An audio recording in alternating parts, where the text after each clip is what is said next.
Good evening from State Adventures. Carolina Gilcapi here, hopping on to talk about our really long 3-week trip to Peru, Chile, Argentina, and Brazil. I think there's a lot of details here that we need to discuss in person, so I'm going to share my screen. You're going to see the itinerary that we have worked on together. You have the PDF version. Let's go through it. So this trip is for fall of 2025. It's completely private, so you can choose any dates. There is not one thing on the itinerary that has a specific day it needs to fall on, so we can be really flexible. You said middle of September, so I just chose the first, or the I chose Saturday as your first day, but of course we can shift it, especially when we're looking at airfare and maybe flights are cheaper on Wednesday or Thursday. We can certainly shift it. I will just check availability again for our new dates. So we're going to start with Peru. Really, because of geography, your nonstop flight will most likely arrive in Lima, and it's a great way to start. It also is part of the more adventurous part of your trip, so it makes sense to get all of that adventure part in the beginning of the trip and then end somewhere warm and somewhere relaxing. So we're going to do Peru and Chile first. So we're going to arrive in Lima. Every time you arrive at any airport or train station or cruise, you're going to see our team with a sign that say your last name on it. So it's easy to find us and easy to find my team. So they're going to take you from the airport to the hotel. I handpicked some hotels here. We can certainly work with new ones once you get an idea of what works for you, what budget we have. These are a collection of 4-star and 5-star hotels. We can always obviously upgrade. There are luxury properties throughout South America, so I have some wonderful options for you. But if the budget is already at the max, we can look at some lower end 4 stars or higher high end 3 stars. We really don't go any lower than 3 stars, so we can discuss some options that way. Iberostar is a really wonderful hotel in Miraflores, right on the water, great rooftop. So it serves its purpose for sure, location wise.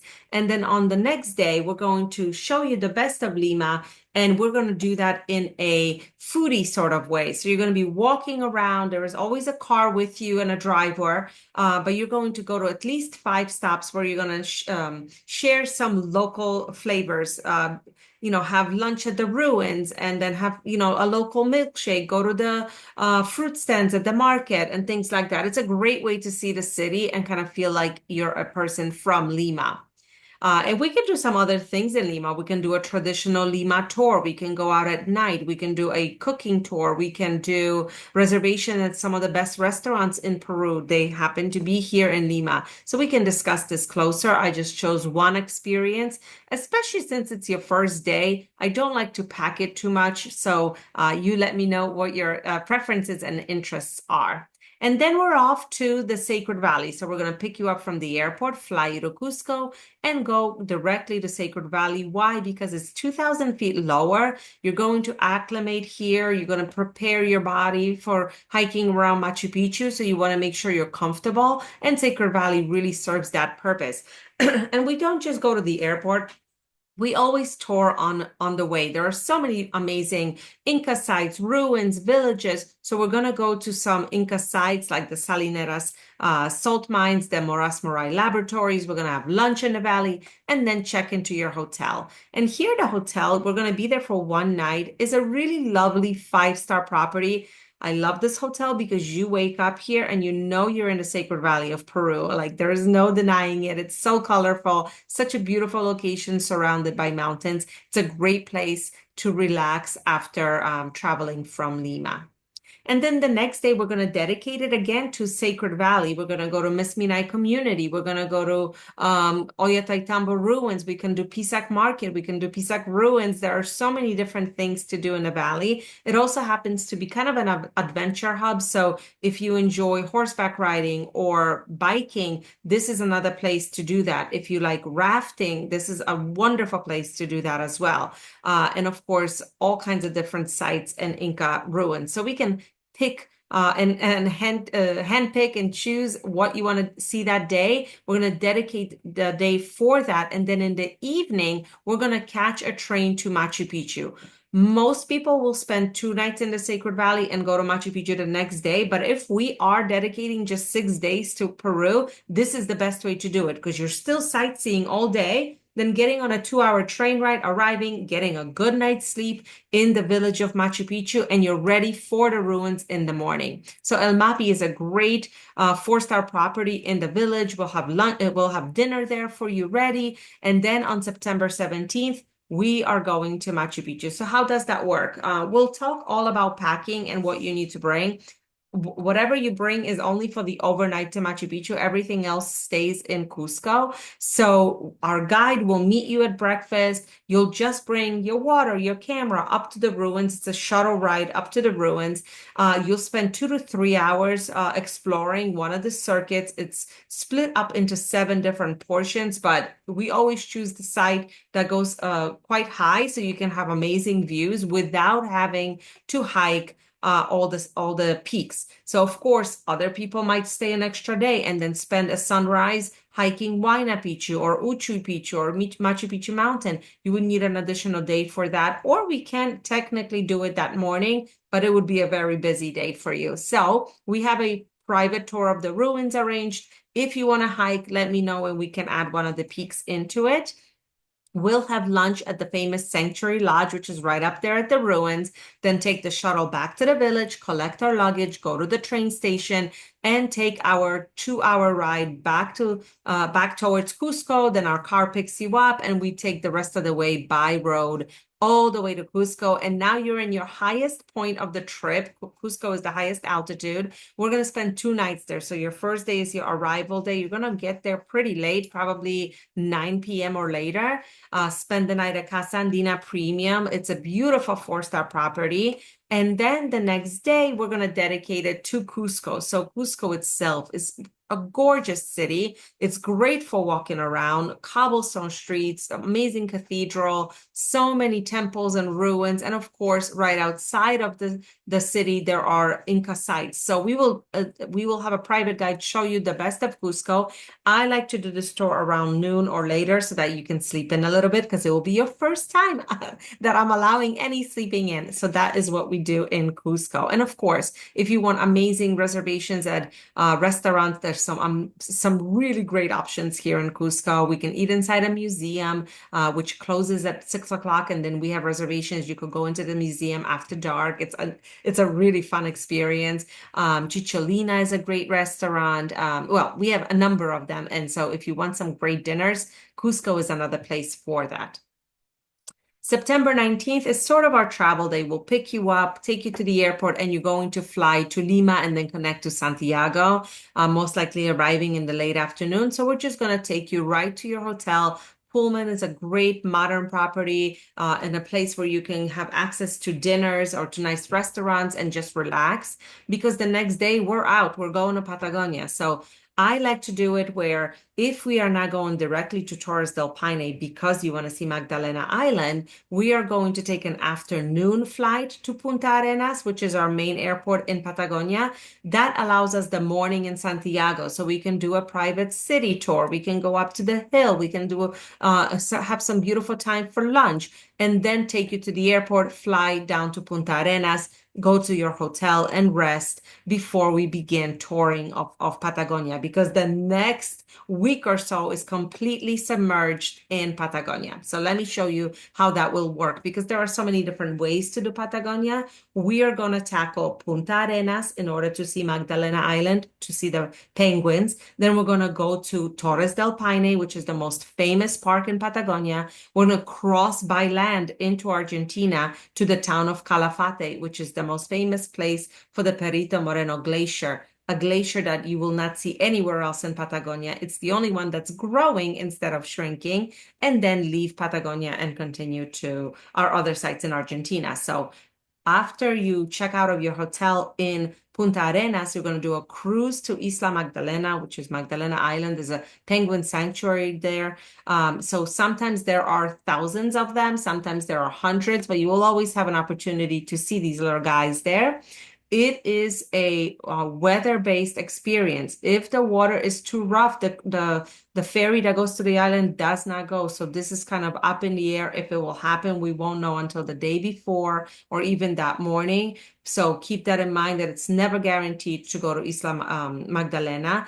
After that tour, you will continue to Torres del Paine. And the way that Torres del Paine works is that it is a huge national park. There are no cities or towns there, and all the lodges include everything. So Patagonia Camp is just a lodge that I chose for you simply because I find it to be very interesting, very unique. It is yurts. So it is kind of like yurts in Norway or in cold countries in Scandinavia.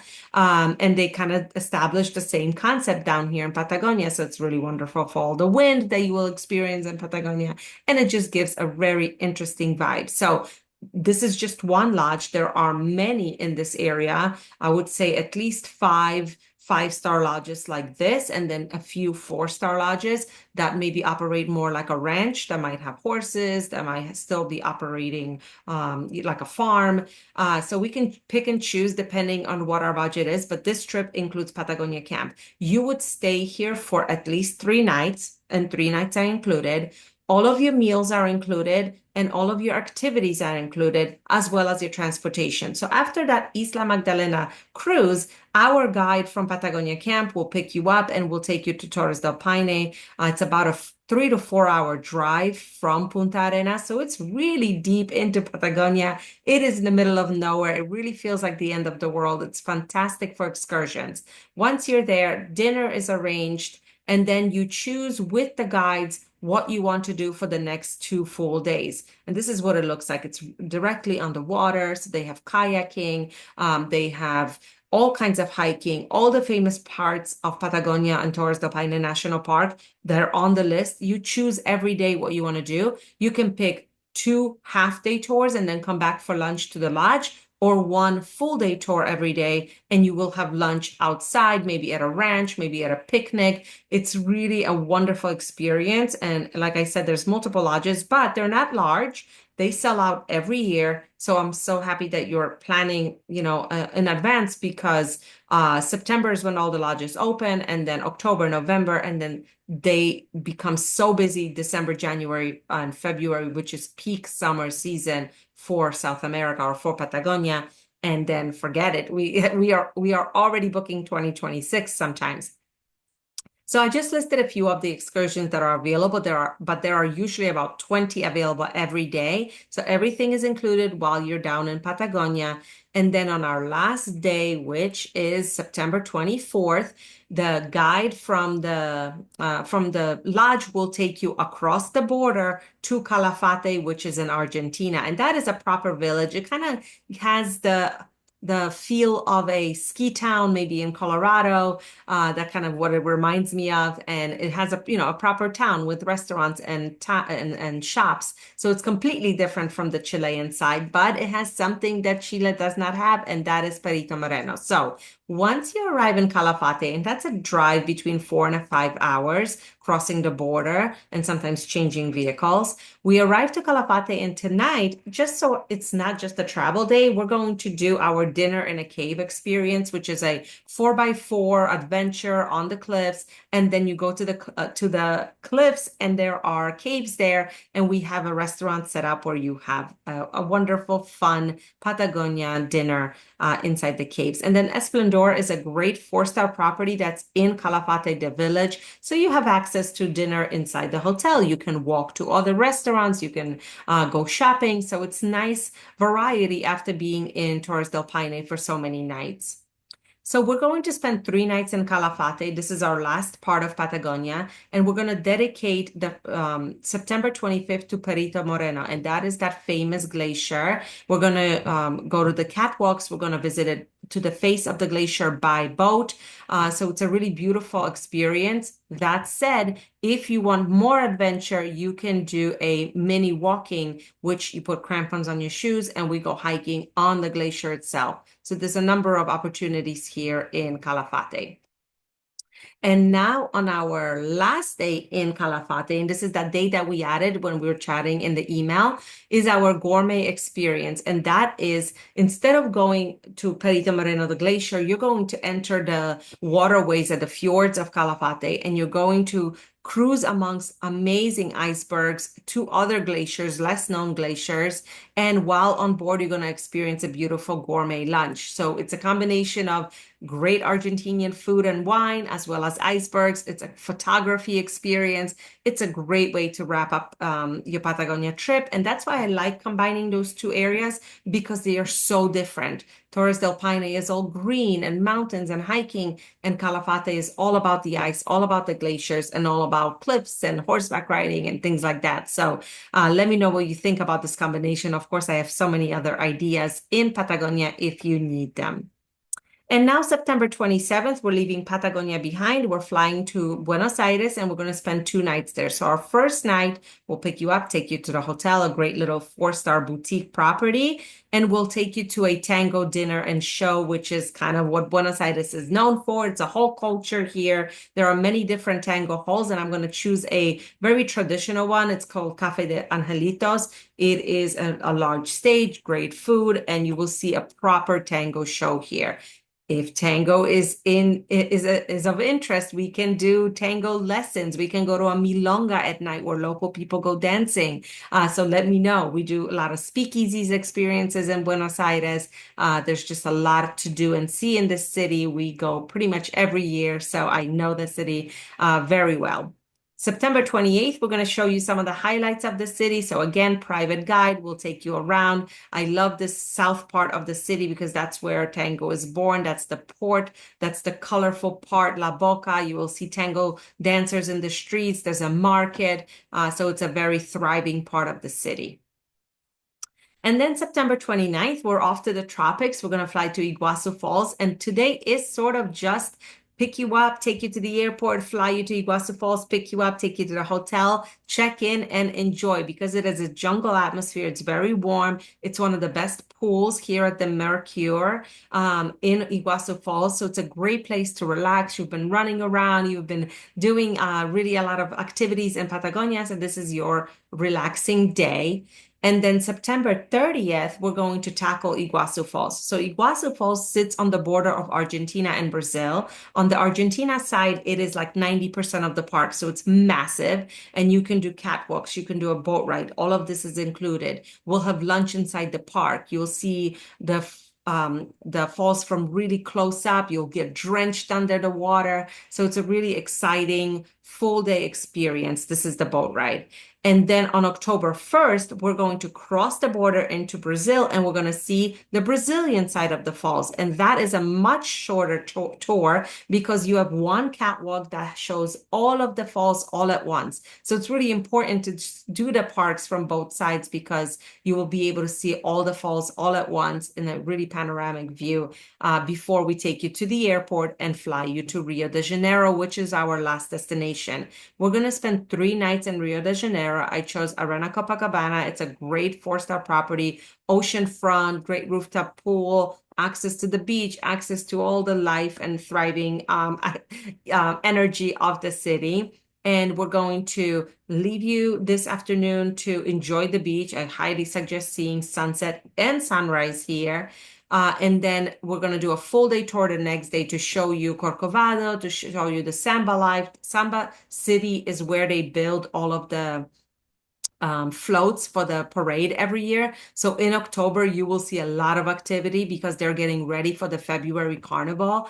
So it's very busy. I've been here a few times. You get to meet the dancers. You get to learn all about this culture. I mean, they plan all year long to be in the parades of carnival, and it's very exciting. And you will see Corcovado, which is the Sugarloaf Hill. The hill with the Jesus Christ statue, and then the following day you will do the Sugarloaf Mountain. We like to split the city in two because the traffic is just horrendous in Rio. So we try to split it where you go on one end to Sugarloaf and another day to Corcovado, so that you're not stuck in the car. It's whole idea is that we have a driver that stays with the car, we have a guide that stays with you, and we can tackle the areas and avoid traffic.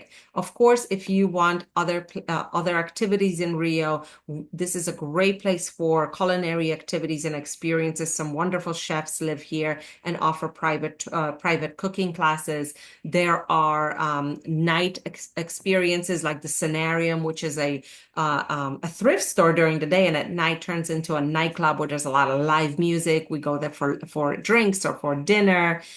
We can do surfing, we can do horseback riding, we can visit the favelas with a local guide. So there's a lot of interesting places in Rio that we can incorporate without leaving the city. Of course, if you want to leave the city, there's Buzios, which is a very swanky beach town just 2 hours away. And there's Paraty, which I think I've mentioned to you, which is a very, very charming little city about 3 hours away. So that is it. Day 22, October 4th. We're going to take you to the airport, depending on the time of your flight, and you will take your international flight back to the United States or wherever home is. So that is what the tour will look like based on these 22 days. I'm going to send you all the details so you can review the pricings, let me know what works, what doesn't. This is just the first version. We can tweak it any way you'd like, but I just wanted to run through it so that you understand the logistics, how it works, why I put this or that there. And I look forward to your questions. And thank you so much for listening. Happy travels.